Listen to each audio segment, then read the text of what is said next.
अस्सलाम वालेकुम।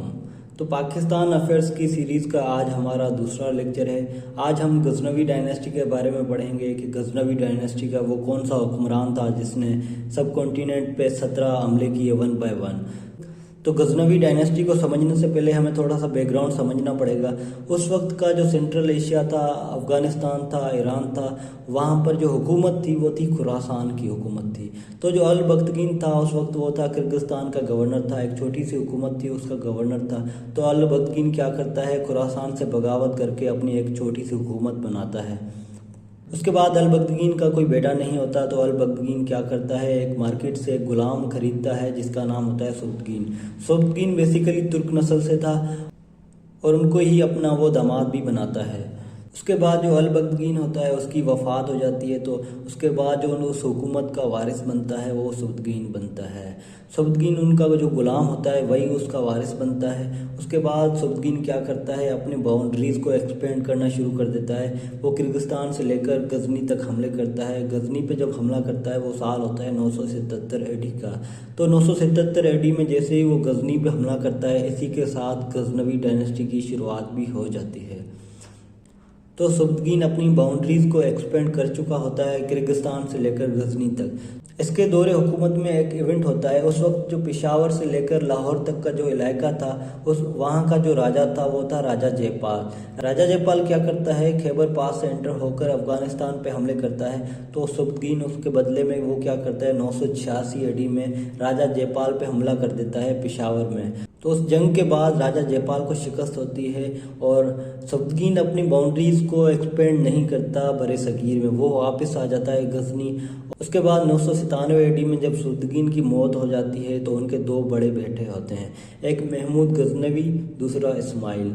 महमूद गजनवी की हुकूमत जो थी उस वक्त वो थी निशापुर। निशापुर ईरान का एक इलाका था, वहाँ पर महमूद गजनवी की हुकूमत थी। और इस्माइल की जो हुकूमत थी वो थी गजनी में। तो उसके बाद जैसे ही सुब्तगीन की मौत होती है 997 एडी में, इन दोनों भाइयों के दरमियान एक जंग होती है, वो 998 एडी में होती है, जो महमूद गजनवी और इस्माइल के दरमियान होती है। ये जंग महमूद गजनवी जीत जाता है और गजनी पे अटैक कर देता है। उसके बाद जो पूरी उसकी विरासत थी, पूरी सल्तनत थी, उसका जो वारिस बनता है वो महमूद गजनवी बनता है। महमूद गजनवी देख रहा होता है कि राजा जयपाल होता है वो बाहर नहीं आ रहा होता है, बार बार हमले करे जा रहा होता है अफगानिस्तान के इलाकों पे। उसके बाद महमूद गजनवी क्या करते हैं, 1001 एडी में, ये साल याद रखिएगा, 1001 एडी में पहला हमला कर देता है राजा जयपाल पे पेशावर में। तो जंग होती है महमूद गजनवी और राजा जयपाल के दरमियान। महमूद गजनवी ये जंग जीत जाते हैं। उसके बाद जो राजा जयपाल होते हैं वो शिकस्त खाने के बाद सुसाइड कर देते हैं। उसके बाद महमूद गजनवी जो दूसरा हमला करता है वो करता है पिंडी के इलाके में। पिंडी का उस वक्त जो राजा था वो बिजीराव था। ये हमला किस साल में करता है, 1004 एडी में। ये साल भी याद रखिएगा, जो दूसरा हमला करता है वो 1004 एडी में करता है। उसके बाद जो तीसरा हमला करता है वो करता है मुल्तान पे। मुल्तान का उस वक्त जो हुक्मरान था वो था अल फातेह। 1006 एडी के बाद छोटे मोटे हमले करता है। उसके बाद जो हमला करता है वो 1021 एडी में जो लाहौर पे करता है।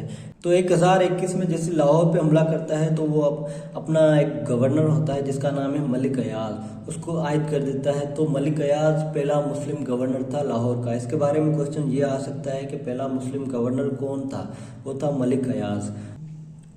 तो 1021 के बाद जो आखिरी हमला करते हैं वो करते हैं 1026 एडी में। ये महमूद गजनवी का 17वां हमला होता है। तो 1001 से लेकर 1026 एडी तक वो टोटल 17 हमले कर चुके होते हैं। जो 17वां हमला होता है वो होता है उसका सोमनाथ के मंदिर पर। सोमनाथ का मंदिर आप मैप में देख रहे होंगे कि गुजरात का एक इलाका है, वहाँ है सोमनाथ का मंदिर। ये महमूद गजनवी का 17वां हमला होता है। इस हमले के नतीजे में जो उस वक्त के हुक्मरान या नवाब थे हिंदुस्तान के, वो घुटने टेक देते हैं, सरेंडर कर देते हैं महमूद गजनवी के सामने। उसके बाद महमूद गजनवी को ऑफर्स करते हैं कि जो हमारा मंदिर है, शिव का मंदिर सोमनाथ में, वो ना गिराया जाए, उसके बदले में हम बहुत सारे हीरे जवाहरात आपको देंगे।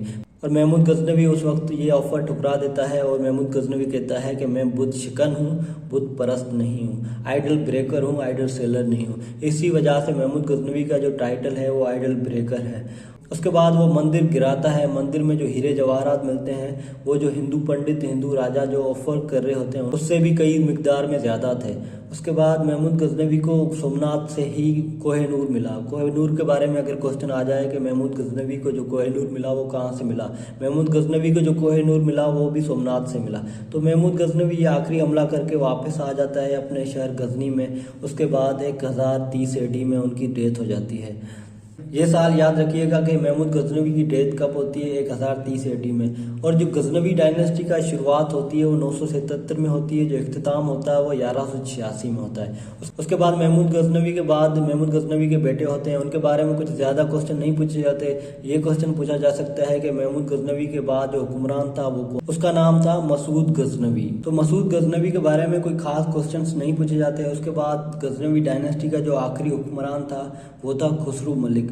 खुसरू मलिक 1160 से लेकर 1186 तक रहता है। 1186 के साथ ही गजनवी डायनेस्टी का इख्तिताम हो जाता है। महमूद गजनवी के बारे में क्वेश्चन जो पूछे जा सकते हैं वो भी हम डिस्कस करेंगे। और महमूद गजनवी का जो टाइटल था वो था kidnapper of scholar. Kidnapper of scholar इस वजह से कहा जाता है कि महमूद गजनवी जो था वो जो देखता था कि कोई फिलोसोफर है या कोई मतलब साइंटिस्ट है या कोई पढ़ा लिखा बंदा है वो अपने साथ वो रख लेता था। अगर कोई नहीं मानता तो वो किडनैप करके अपने साथ रख लेता था। और उसके बाद उसका जो दूसरा टाइटल है वो यमीनुद्दौला है। यमीनुद्दौला जो टाइटल दिया था वो बगदाद के खलीफा ने दिया था। और उसके बाद उसका जो तीसरा टाइटल है वो है आइडल ब्रेकर। जैसे कि आपको पता है कि महमूद गजनवी ने सोमनाथ का मंदिर गिराया, तो इस वजह से उसका जो टाइटल है वो आइडल ब्रेकर है। और उनके दौरे हुकूमत में एक बड़े शायर गुजरे हैं जिसका नाम है Firdausi. Firdausi basically Persian language का शायर था जिसका एक बुक है शाहनामा। शाहनामा के बारे में क्वेश्चन पूछा जाता है कि शाहनामा किसने लिखा। शाहनामा फिरदौसी ने लिखा। महमूद गजनवी के दौरे हुकूमत में एक साइंटिस्ट जो होते हैं मुस्लिम साइंटिस्ट वो मूव करते हैं अफगानिस्तान से जेहलम की तरफ। जेहलम का एक इलाका है पिंड दादन, और पिंड दादन की एक जगह है जिसका नाम है नंदना। नंदना तहसील है पिंड दादन की। तो नंदना में वो अपनी लेबोरेटरी बनाते हैं और एक्सपेरिमेंट करना शुरू करते हैं। इनके बुक के बारे में क्वेश्चन होता है कि इनका जो बुक है उनका नाम क्या है। मोहम्मद रेहान अल बेरूनी का जो बुक है उसका नाम है किताबुल हिंद। किताबुल हिंद के बारे में क्वेश्चन पूछा जा सकता है कि किताबुल हिंद किसने लिखा। किताबुल हिंद मोहम्मद रेहान अल बेरूनी ने लिखा है। और जो रेडियस देता है मोहम्मद रेहान अल बेरूनी वो देता है 6338 किलोमीटर। रेडियस बेसिकली क्या होता है, जो सरकमफेरेंस होता है उसका जो आधा हिस्सा होता है उसको हम रेडियस कहते हैं। जो आजकल का रेडियस है वो 6371 किलोमीटर। तो इन दोनों रेडियस में इतना कोई ज़्यादा फर्क नहीं है। तो उस वक्त जैसे कि मॉडर्न टेक्नोलॉजी नहीं थी तो मोहम्मद रेहान अल बेरूनी के बारे में ये क्वेश्चन आ सकता है कि मोहम्मद रेहान अल बेरूनी ने जो रेडियस दिया वो कितना दिया। जो रेडियस दिया था वो 6338 किलोमीटर दिया। जो रेडियस दिया वो 6338 किलोमीटर दिया। उसके बाद एक इवेंट होता है मसूद गजनवी के टाइम पीरियड में। मसूद गजनवी के टाइम पीरियड में हज़रत दाता गंजबख्श मूव करते हैं लाहौर की तरफ अफ़गानिस्तान से। तो ये जो साल होता है वो साल होता है 1035 AD। ये साल याद रखिएगा। हज़रत दाता गंजबख्श के बारे में ये साल पूछा जा सकता है। उसके बाद हज़रत दाता गंजबख्श का जो रियल नाम था वो क्या था, जो असल नाम था वो उस्मान बिन अली था। हज़रत दाता गंजबख्श का जो असल नाम था वो उस्मान बिन अली। ये क्वेश्चन भी पूछा जा सकता है। उसके बाद जो उनका बुक था वो था कशफुल मजूब। इसके बारे में ये क्वेश्चन पूछा जा सकता है कि कशफुल मजूब का जो ऑथर है वो कौन है। तो वो ऑथर है कशफुल मजूब का वो हज़रत दाता गंजबख्श है। तो गजनवी डायनेस्टी में यही इवेंट्स हुए। उसके बाद जो आखिरी हुक्मरान था गजनवी डायनेस्टी का वो था खुसरू मलिक। खुसरू मलिक की हुकूमत 1160 से लेकर 1186 तक रहती है। इसी के साथ गजनवी डायनेस्टी का इख्तिताम होता है। अगले लेक्चर में हम गौरी डायनेस्टी के बारे में पढ़ेंगे। तब तक के लिए अपना ख्याल रखिएगा। अल्लाह हाफिज़।